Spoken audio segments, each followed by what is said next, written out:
신의 한 수.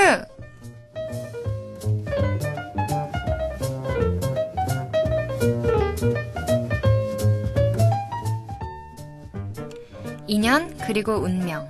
눈으로 볼 수도 손으로 만질 수도 없지만 먼 옛날부터 말과 글로 전해져 왔죠. 옷깃만 스쳐도 인연이라느니 부부는 전생에도 부부였다라기도 하고 사랑하는 사람과는 운명의 붉은 실로 이어져 있다라는 등 인연과 운명이라는 말은 수없이 많은 방법으로 표현되어 왔어요. 그건 아마 눈으로 볼 수도 손으로 만질 수도 없기 때문에 더 아름답게 표현하고 더 극적으로 표현하려 했기 때문이겠죠? 벌써 방학이 다 끝나고 새로운 학기가 시작했습니다. 또 학교에 가는구나 하면서 힘없이 발걸음을 옮기셨던 분도 계실 테고 이번엔 장학금을 받고 말 테야 하면서 마음을 다잡고 힘차게 오신 분들도 계시겠죠? 새 학기가 되어 싱숭생숭해진 기분에 마음이 흔들리기도 하고 또 새 학기가 되어 들뜬 기분에 마음이 설레기도 하는데요. 그럴 땐 나의 운명의 상대는 어딘가에 있을 거야 하는 생각에 빠지기도 하죠. 그런 분들을 위해서 신의 한 수가 되어드릴 영화 한 편을 소개해드리려 합니다. 2001년 개봉해서 지금까지도 회자되고 있는 영화 엽기적인 그녀를요.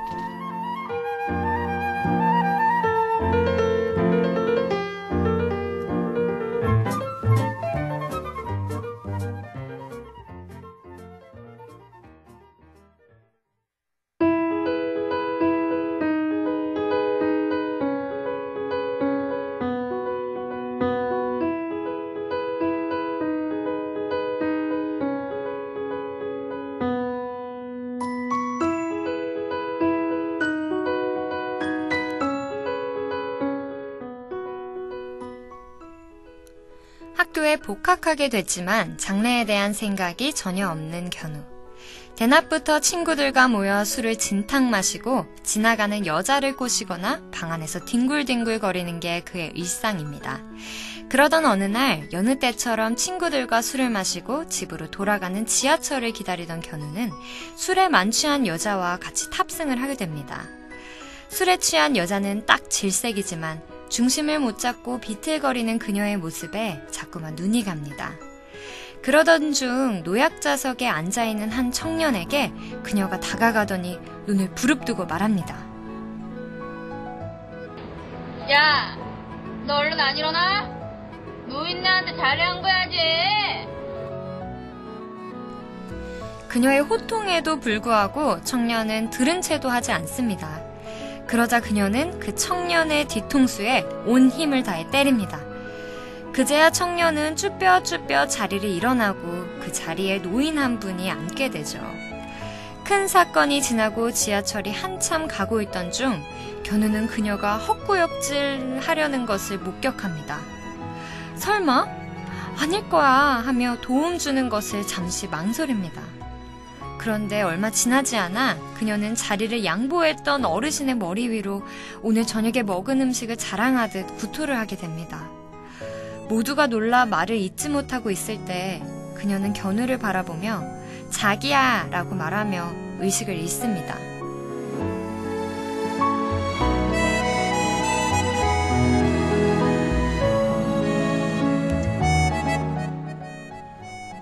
난데없는 날벼락에 뒷수습을 하게 된 견우. 그녀를 업고 나오다 홧김에 의자 뒤에 내버려두고 떠나려 하지만 양심에 찔려 결국 돌아오죠. 그렇게 만취한 그녀를 등에 업고 근처 여관으로 향합니다. 만취한 여자와 여관에 들어온 견우를 의심스럽게 쳐다보는 주인을 뒤로하고 그녀를 침대에 눕힌 다음 땀과 토사물 범벅이 된 상태에서 벗어나고자 샤워실로 향하죠. 샤워가 끝나고 몸을 말리려는 찰나 경찰들이 문을 박차고 방 안으로 들어옵니다. 술에 취한 여성을 해코지하려는 줄 알았던 여관 주인이 경찰에 신고를 했었기 때문이죠. 경찰들을 전라로 마주치게 된 견우는 억울함을 호소하지만 유치장으로 끌려갑니다.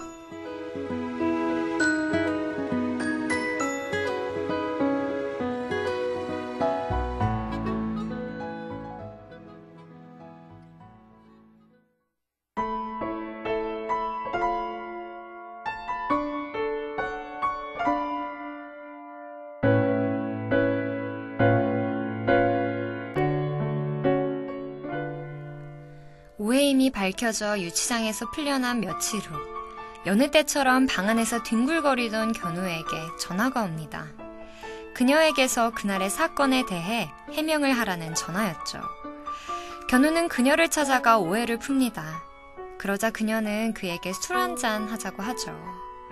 술이 들어가자 그녀는 무언가 사연이 있는 것처럼 울먹거리기 시작하더니 몇 잔 마시지도 않고 또 쓰러지고 맙니다. 견우는 또 그녀를 여관에 데려다 주게 되죠. 이번엔 그도 술에 취했기에 여관에서 잠이 듭니다.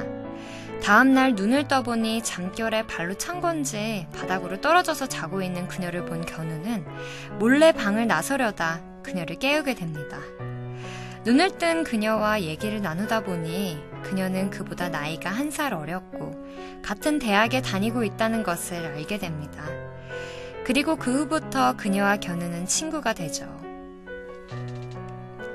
그녀보다 나이가 더 많지만 견우는 그녀에게 끌려다니기만 합니다. 그녀가 하자는 대로, 가자는 대로 그녀와 어울리면서 한 가지 또 알아낸 것은 그녀가 글을 쓰는 것을 좋아한다는 것입니다. 그녀가 글을 쓸 때면 언제나 견우는 취미에도 없는 평론가가 되어야만 하죠. 만나면 그녀에게 맞춰줘야 해서 짜증이 나기도 하지만 그래도 안 보면 섭섭함을 느끼게 됩니다.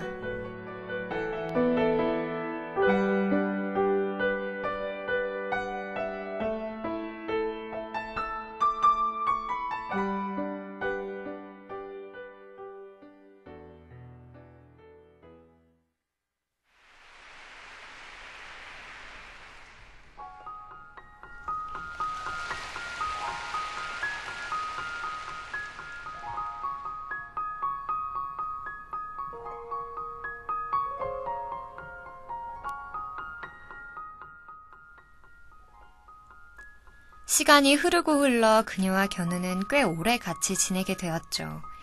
그녀가 원하는 대로 다 해주어야만 하게 되지만 점점 그런 게 싫지만은 않게 됩니다. 오히려 만나면 만날수록 견우와 그녀는 감정의 교류가 생기게 되죠. 연인도 아닌, 그렇다고 친구도 아닌 일종의 썸 같은 관계가 지속되죠. 둘은 항상 붙어 다니며 하고 싶은 일들을 하며 지내게 됩니다. 그러던 어느 날 그녀가 선을 본다며 견우에게 찾아오라는 말을 남깁니다. 그녀에 대한 감정을 잊어보려 다른 여자를 만나고 있던 견우는 선을 본다는 그녀의 연락에 불이 나게 달려갑니다. 상대에게 자신의 친구라며 견우를 소개하는 그녀. 견우는 그런 그녀를 잠시 따로 불러 그동안 못다한 말들을 합니다. 그리곤 그녀가 잠시 자리를 비운 사이 떠나가죠. 그녀가 자리로 돌아오자 맞선 상대는 견우가 떠난 것과 자신에게 해준 말들을 말해줍니다. 그 술은 절대로 3잔 이상 먹이면 안 되고요. 아무나 패거든요. 그리고 카페 가면 콜라나 주스 마시지 말고 커피 드세요. 가끔 때리면 안 아파도 아픈 척하거나 아파도 안 아픈 척하는 걸 좋아해요. 만난 지 100일 되면 강의실 찾아가서 장미꽃 한 송이 내밀어 보세요. 되게 좋아할 거예요. 그리고 검도하고 스쿼시는 꼭 배우세요. 그리고 가끔 유치장 가는 것도 감수할 수 있어야 되고요. 가끔 죽인다고 협박하면 진짜 죽을지도 모른다고 생각하세요. 그래야 편해요. 그리고 가끔 다리가 아프다 그러면 신발도 바꿔주고 주세요. 마지막으로 제 글 쓰는 거 좋아하거든요. 칭찬 많이 해주세요.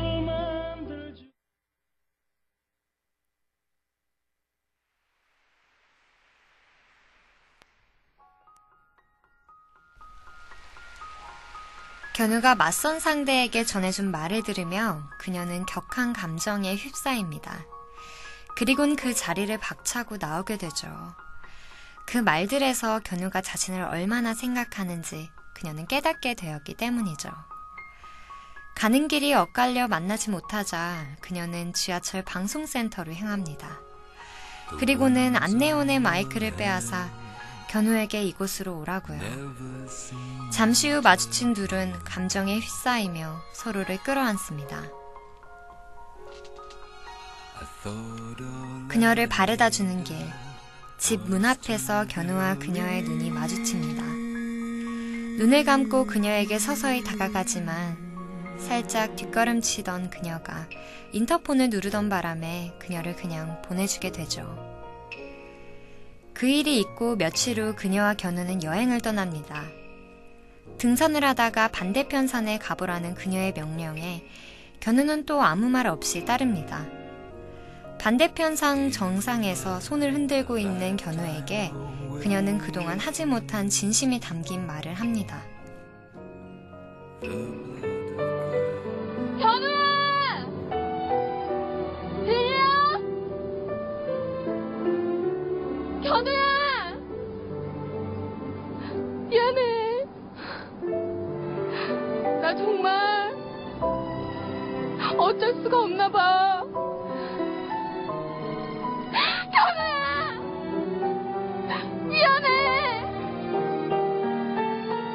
미안해. 나도 어쩔 수 없나 봐. 나 다르다고 생각했는데 나도 어쩔 수 없는 여잔가 봐. 견우야! 미안해.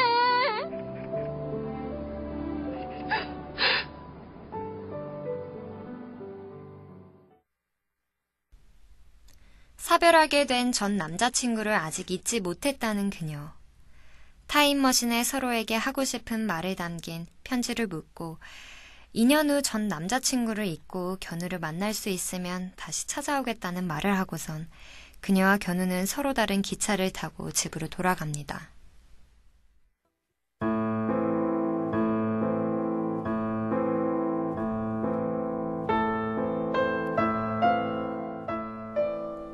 (2년) 뒤 그녀는 그 장소에 오지 않습니다. 하지만 견우는 혹시라도 그녀가 돌아왔을 때 그녀에게 어울리는 남자가 되기 위해서 장래에 대한 목표를 다집니다. 그리고 가끔씩 약속했던 장소에 가며 혹시라도 그녀와 만나게 될까 하고요. 1년이 지나고 그녀는 혼자 그 장소에 옵니다. 그동안 전 남자친구에 대한 미련이 거의 다 지워졌지만 견우를 찾아갈 용기가 나지 않아 망설였었죠. 착잡한 마음에 한숨만 내쉬던 그녀는 그 장소에서 앉아 쉬고 있던 할아버지에게 혹시 그와 자신이 운명이라면 우연이라도 마주치지 않을까라는 말을 합니다. 그동안 바보 같은 생각만 하고 있었으니까. 어떤 생각? 우리가 정말 만날 운명이라면 어디선가 우연히 마주치게 되지 않을까. 운명이란 말이야. 노력하는 사람한테는 우연이란 다리를 놓아주는 거야.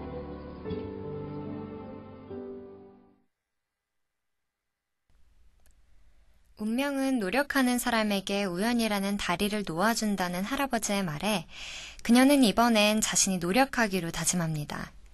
아직까지 미련이 남아있던 전 남자친구의 물건들을 모두 버리면서요.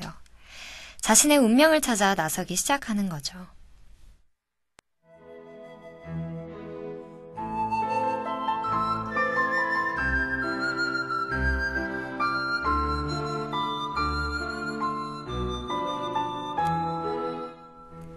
그녀와 견우는 다시 만날 수 있을까요? 운명은 그 둘에게 과연 우연이라는 다리를 놓아주게 될까요? 운명은 개척해 나가는 것이다 라는 말이 무엇인지 다시 한번 생각해 볼 수 있었던 영화 엽기적인 그녀였습니다.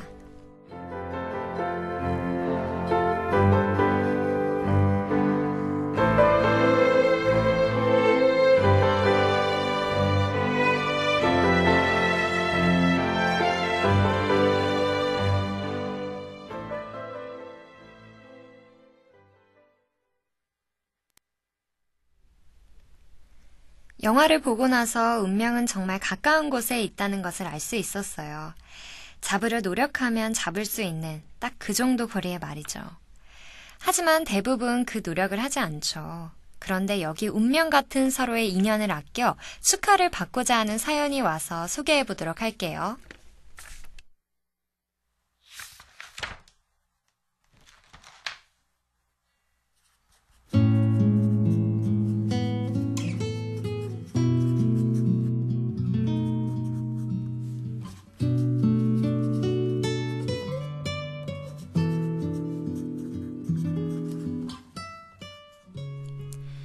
안녕하세요, 단국대 학우 여러분. 저는 같은 학교 공대생 남자친구를 둔 한 여자입니다.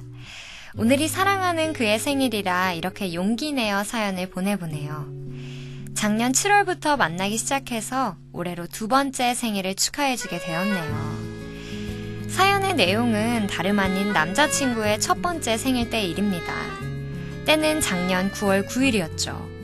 아직 100일도 되지 않아 바라보기만 해도 사르르 녹아내릴 것 같은 때라서 남자친구의 첫 번째 생일을 정말 기억에 남게 해주고 싶었었죠. 며칠 동안 온갖 정성을 다해 만든 케이크를 들고 근처 캥거루가 깡충깡충 뛰어다니는 패밀리 레스토랑으로 향했습니다. 그런데 이게 웬걸, 가게 문은 닫혀있는 게 아니겠어요?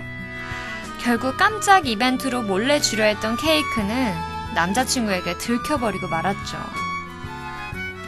시작도 하기 전에 들통이 난 깜짝 이벤트에 풀이 죽었지만 제 상냥한 남자친구는 괜찮다고 위로를 해주었어요. 그 모습에 더 미안해졌지만 다른 곳에 가서 맛있는 거 먹고 힘내서 제가 더 축하해주기로 했죠. 패밀리 레스토랑에 도착해서 그래도 아쉬운 마음에 생일을 축하해주는 이벤트를 부탁했습니다. 왜 그 직원분들이 오셔서 생일 축하 노래 불러주는 그 이벤트 말이에요. 하지만 하늘도 무심하시지. 케이크를 전달하고 기다리는데 직원분이 오셔서 지금은 바빠서 그 이벤트를 할 수 없다고 하셨어요.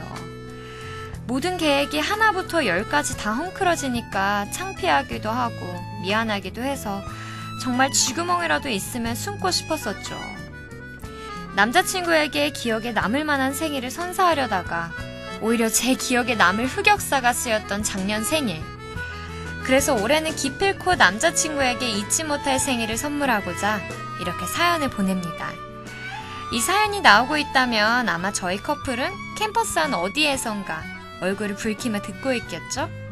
혹시 지나가다 유난히 얼굴이 빨개져 웃고 있는 커플이 보이신다면 주저하지 마시고 생일 축하한다고 해주세요. 마지막으로 사랑하는 정훈씨, 정말 생일 축하해.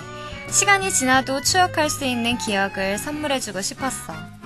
언제나 한결같이 내 곁에 있어줘서 고맙고 또 이렇게 용기 낼 수 있는 기회를 줘서 고마워. 여기서 사랑한다는 말은 안 할게. 귓가에 속삭여줄 거거든. 오늘 이 사연을 들어주신 모든 분들께 감사드립니다. 이제 좀 부끄러워져서 저희는 이만 가보도록 할게요. 다들 좋은 저녁 되시고 안녕히 계세요.